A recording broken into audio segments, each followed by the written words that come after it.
A Moscow show of paintings by Crimean Tatars brought out Russia's elite. Ravil Gainutdin, Russia's Grand Mufti, or Supreme Muslim Leader, visited Crimea right after Russia's annexation.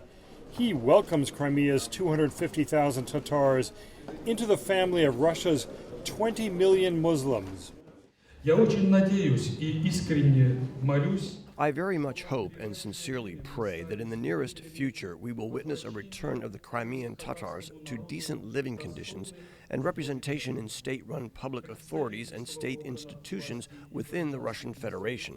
Mikhail Margelov, a Russian parliamentarian and Muslim expert, reminds reporters that President Putin recently signed a law rehabilitating Tatars after their mass deportation from Crimea by Stalin in 1944. Vladimir Putin's law on rehabilitating repressed nationalities is working and will work. The historical injustices, the historical crimes that were committed against the Crimean Tatars should be weighed and their consequences liquidated. But away from the official news conference, artist Mamut Churlu says many Crimean Tatars worry about the return of rule by Moscow. People spent the night fully dressed with their luggage ready. They thought they were going to be deported. May 18 marked the 70th anniversary of the deportations.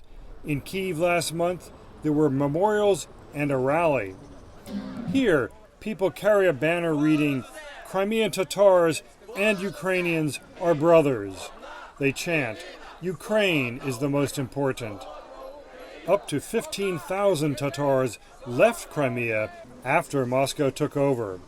Anifer Kursitova fled with her family to Kyiv. It's very difficult for us. We hope that we will return to Crimea and live there. We are here temporarily. As for us, it's 2 or 3 times more difficult because in Crimea all rallies are prohibited.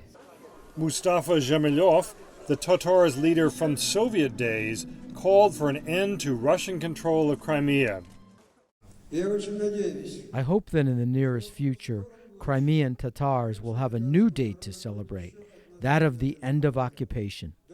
But Sergei Aksyonov, the de facto prime minister of Russia-controlled Crimea, has banned Dzhemilev from returning to Crimea.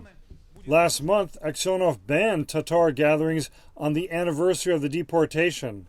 Several took place, but with Russian military helicopters hovering overhead. If Crimea's Tatar minority feels oppressed, some worry that young men will join other Russian-speaking Muslims fighting in Syria. Last month, a Crimean Tatar jihadist called Crimean Tatars to Syria for military training or to carry out holy war at home. We see now that Muslims, Tatars, who went to Crimea and Ukraine have reached such a level of humiliation, while here Muslims are proud and walk around freely. Back in Moscow, the question is whether the Kremlin can avoid radicalization by giving Crimean Tatars economic aid and political breathing room. James Brooke, VOA News, Moscow.